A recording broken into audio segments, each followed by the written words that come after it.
President Trump appears to believe he's on a roll.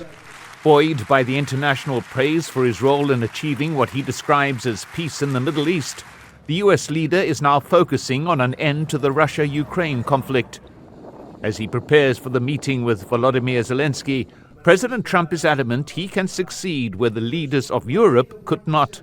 I'm doing it also to help Europe. They want to have it ended, but they're unable to do it. I'm able to do it. So I think we'll be successful.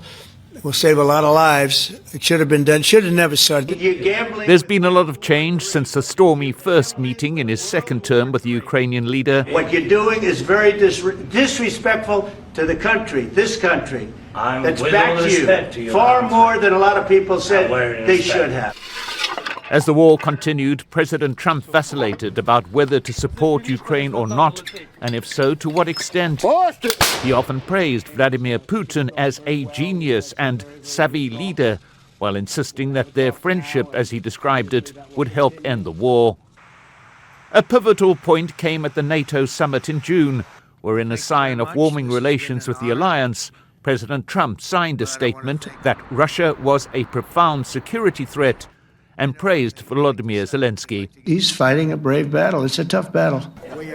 Shortly after, at a cabinet meeting, he uttered his strongest condemnation of the Russian leader. We get a lot of bull thrown at us by Putin, for you want to know the truth. He's very nice all the time, but it turns out to be meaningless. Having at one stage withheld weapons shipments to Ukraine, President Trump is now discussing the possibility of sending an advanced system like Tomahawk missiles, something he brought up in a phone call with the Russian president. I did actually say, would you mind if I gave a couple of thousand Tomahawks to your opposition? I did say that to him. I said it just that way. Then in a social media announcement, President Trump announced high-level discussions with Russia will begin next week. He continues, President Putin and I will then be meeting in an agreed-upon location, Budapest, Hungary, to see if we can bring this inglorious war to an end. That was what the US president failed to achieve at his last summit meeting with Vladimir Putin in Alaska in August.